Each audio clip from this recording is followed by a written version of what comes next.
Hola a todos, me llamo María Gómez Silva y les saludo desde el estudio de la revista Inversión y Finanzas.com.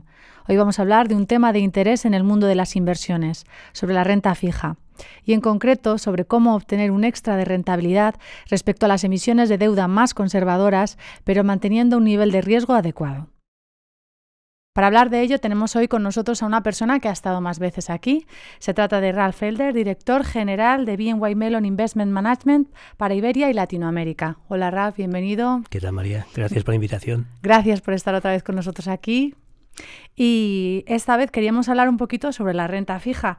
Los gestores se enfrentan a un año desafiante con las bajadas de tipos en el horizonte. Parece que se pensaba que podría ser marzo, ya después esto se descartó, parece que podría ser junio. ¿Es esto bueno para la renta fija? Bueno, los datos técnicos deberían de ser positivos, ¿no? Como tú has dicho, hay ciertas cosas que son positivos. Uno es que estamos en picos de tipos, eso tiene que ser bueno para la renta fija. La inflación, en términos generales, sí da la sensación de que en el corto plazo está yendo en la dirección positiva, o sea, está bajando. Y de hecho, bien dices, el debate ahora es cuándo vamos a ver y dónde vamos a ver la primera bajada. ¿Podría ser ese junio que está diciendo el mercado? A ver, yo dejé de intentar interpretar las palabras de los bancos centrales hace mucho tiempo.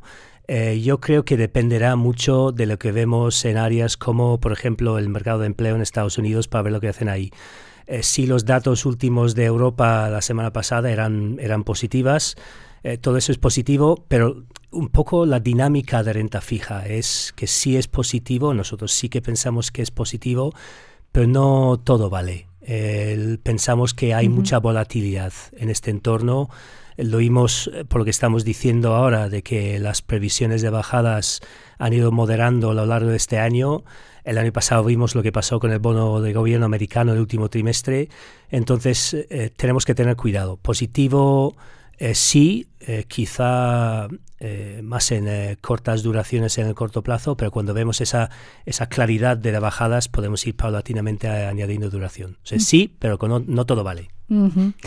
Hablando de corto plazo, el año pasado, ¿no? Los inversores fueron en masa, ¿no? A los fondos de liquidez y de hecho este 2024 el año ha comenzado también con mucho flujo hacia los fondos monetarios. ¿Creéis que siguen siendo una buena opción en este entorno o creéis que hay que ir ampliando plazos, que hay que buscar alternativas para intentar buscar un poquito más de rentabilidad? A ver, yo creo que tenemos que poner primero el contexto y entender que es totalmente normal que en los últimos 2 años hemos visto tanto dinero entrando en monetarios, especialmente para la cartera conservadora, que durante tantos años tenías que invertir en cosas de mucho más riesgo para buscar algún tipo de rentabilidad. Entonces esa entrada de flujos enormes hasta cierto punto es totalmente normal, pero yo en general soy bastante reacio a los extremos. Y quizá llegamos a niveles muy altos en monetarios cuando, como hemos dicho al principio, estamos ante un escenario de picos de tipos y el siguiente movimiento es a la baja. Quizá ya es el momento de buscar otras alternativas. Sin olvidarnos de esa realidad de una cartera bien diversificada, el monetario siempre va a tener su función, pero igual no la función tan extrema que ha tenido en los últimos 2 años. Por ejemplo, desde BNY Mellon estáis favoreciendo, ¿no?, los activos de high yield, de alto rendimiento, pero de corta duración. De corta duración. ¿Qué estáis viendo? ¿Por qué estáis viendo que eso podría ser interesante ahora? Bueno, nosotros pensamos que es un activo que igual el mercado no entiende la situación actual, que ha cambiado mucho en los últimos 10 años. O sea, el fondo nuestro, el BNY Mellon Global Short Dated High Yield, por ejemplo, si lo miramos en Morningstar, de 1 a 7 en riesgo es un 3. O sea, no es un 5, no es un 6, es un 3.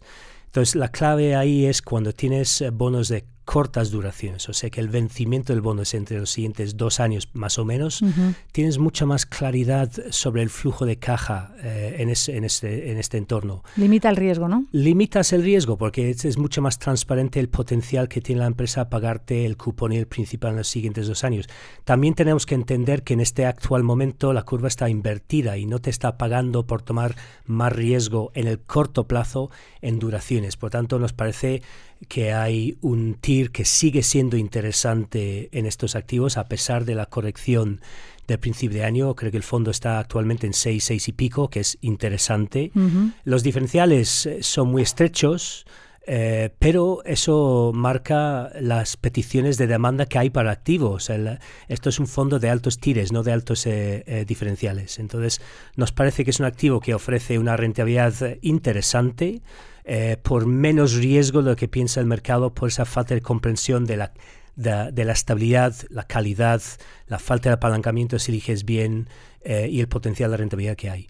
¿Y a qué atribuyes esa falta de incomprensión que tiene el mercado hacia este tipo de activos? Bueno, yo creo que es porque si miramos este activo hace 10, 12 años, el universo tradicional de high yield, de altos rendimientos, tenías casi 19, 20% que era triple C, ¿no? Entonces, actualmente es más bien 11, 12%. Entonces, claro, si tú tienes... Ha subido la calidad. Ha subido la calidad, pero también porque has subido el tamaño medio de las empresas. Son empresas mucho más grandes y estables de lo que eran hace 10, 12 años en su media. De hecho, más de 50% de este universo ahora está en W. El fondo está está también 50% en W. O sea, es un entorno donde el apalancamiento ha bajado muchísimo en los últimos 2-3 años, simplemente porque ha ido todo al mercado privado. Lo que es direct lending, etcétera, es donde ha ido más bien ese apalancamiento. Y la media de las empresas tienen menos apalancamiento. W es 2% de apalancamiento comparado con triple C, que es un 7%, y en cobertura de intereses, esa capacidad de pagar los intereses con beneficios, en W es solo 7 veces, mientras que en triple C es 2 veces. O sea, hay mucha estabilidad si eliges bien esos bonos. Sin embargo, invertir en high yield también tiene sus riesgos, ¿no? Por ejemplo, si la economía se enfría, pues puede llevar a esas compañías que están en una situación a lo mejor un poquito más comprometida respecto a las empresas de más calidad. ¿Cómo se puede mitigar eso en una cartera? Bueno, para empezar, hay que decir que nuestra perspectiva es que es un entorno bastante estable para altos rendimientos. No estamos esperando, por ejemplo, los impagos a subir demasiado. Pero no hay atajos. Lo primero que diría yo es no comprar simplemente el mercado, porque ahí sí que estás comprando probablemente, por ejemplo, esos triples Cs. Nuestro fondo, por ejemplo, tiene un índice contra liquidez, y eso significa que si hay cosas que no quiere comprar, no los tiene que comprar y tener exposición por esa desviación con el índice. Y después es gestión activa de elegir bien esas empresas donde tienes esa transparencia sobre su potencial de pago de cupón principal, que no están demasiado apalancados, que tienen un modelo de gestión que te puede dar esa rentabilidad de forma bastante estable, o incluso que tienen un plan de pagos anticipados que te dará el dinero antes de tiempo. Entonces, no hay atajos, es la buena gestión realmente para nosotros. O sea, una gestión activa, básicamente. Yo creo que es buen momento para gestión activa. Hay mucha más volatilidad, hay mucha más dispersión en el mercado y hay que elegir bien esos bonos. Y entonces, para mí, los resultados del fondo destaca que ha sido capaz de gestionar bien distintos momentos del ciclo y momentos difíciles con buenas rentabilidades. ¿Y qué fondos tenéis en la casa? No sé si nos podías contar un poquito más de qué fondos tenéis en la casa para este tipo de activos. Has mencionado, creo, BNY Mellon Global Short Dated High Yield. Sí, bueno, me concentraré en ese. Nosotros en términos de cortas duraciones es la principal apuesta que tenemos. Yo creo que quizá nuestro error es que no hemos estado haciendo hincapié sobre la gestora que hay detrás de ese fondo. El Short Dated High Yield la gestiona una entidad nuestra. Como sabes, tenemos un modelo de gestión de especialistas. Una entidad nuestra se llama Insight. Insight es la tercera gestora más grande de renta fija en Europa. Tienen unos 740.000 millones de dólares bajo gestión enfocados en renta fija. ¿Y por qué lo cuento? Por eso les da una capacidad de una granularidad en temas de renta fija, un equipo muy grande, unos 240 personas, que les permite a nivel mundial estar diversificado físicamente en el mundo y tener ese potencial de elegir bien las empresas para evitar problemas, tanto en el high yield como en otros fondos que tienen dentro de nuestra gama. Todos están funcionando muy bien en estos entornos porque son capaces de evitar esos problemas. Entonces, yo creo que el fondo principal nuestro en gestión activa es el BNY Mellon Global Short Dated High Yield. Lo gestiona Insight, que es un especialista en renta fija, tercero más grande de Europa. Pero creo que también tenéis otro que se llama BNY Mellon Global Credit Fund. Sí. ¿Qué diferencias habría? ¿Qué cosas se asemejan? ¿A qué estaría pues dedicado? ¿A quién estaría mejor dedicado cada uno de los dos? Bueno, simplemente entender que son dos fondos distintos dentro de lo que es el mundo de renta fija. El Global Credit es un fondo que principalmente está invertido en crédito grado de inversión. El Short Dated High Yield está invertido principalmente en alto rendimiento con cortas duraciones. O sea que el otro es de grado de inversión. El grado de inversión, y además no está tomando apuestas con la duración. Entonces el Bloomberg Global Ag, que es el índice de referencia, que ahí es otra diferencia, que tiene un índice tradicional de referencia. Si el índice tiene una duración de 6, el fondo más bien estará ahí en el mismo entorno. La clave es que, ¿qué es lo que les une? Pues les une la misma gestora detrás, que es Insight. Y Insight pone un hincapié en particular sobre dónde sacan el alfa en la gestión, pues en selección de crédito, principalmente en los dos fondos. Y eso es a través de estas entidades que son muy grandes en sus equipos de inversión, que les deja esa capacidad, tanto en años buenos y malos, que yo creo que es la clave.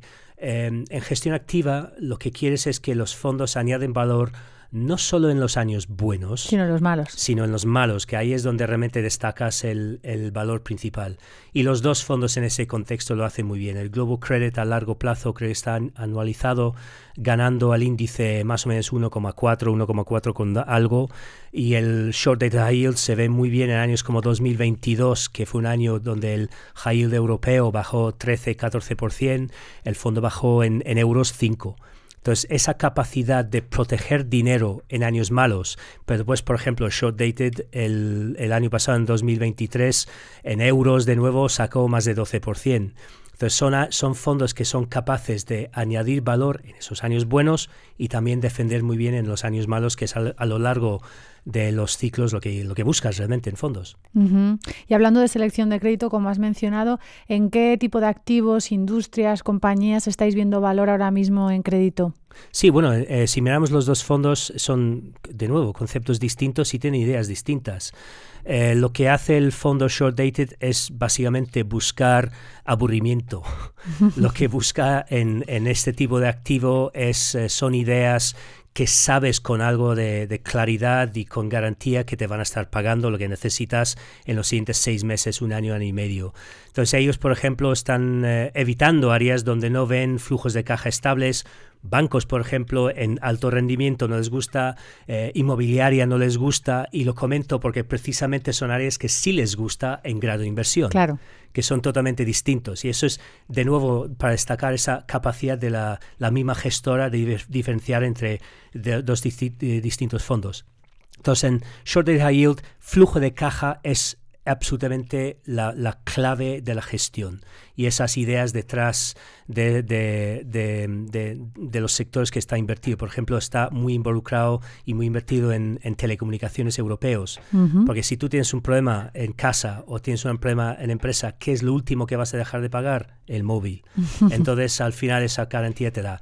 Mientras en Global Credit, en el crédito grado de inversión, ellos buscan ineficacias. Lo que quiero decir es, si tú tienes una empresa que se va listando en distintos países, en inglés se dice home bias. O sea, si tú estás en España y tienes una empresa española que lanza una emisión de bonos, se compra más en el mercado doméstico que en otros mercados. Sí. Y hay un valor añadido en comprar la misma empresa que está listado en otras partes que no sea el mercado doméstico. O de otra forma, si tienes ahora mismo una cosa que nos gusta mucho, son empresas americanas listados en euros. ¿Por qué? Porque Europa es más barata, porque tenemos el problema más energético, guerras más cercanas y hay más valor en el mercado europeo. Entonces, tú puedes comprar una empresa americana expuesta a la economía americana, pero en euros más barato. Entonces, y después, como dije antes, ellos sí que están buscando ideas en bonos, gran inversión, en inmobiliaria, que es un sector global, y al final tienes gran capacidad de encontrar ideas interesantes a nivel mundial, o cosas muy aburridas como utilities, ¿no? O sea, estas ideas más defensivas. Muy bien, Raf, pues muchísimas gracias por habernos acompañado y habernos dado toda esta información sobre renta fija. Gracias a ti.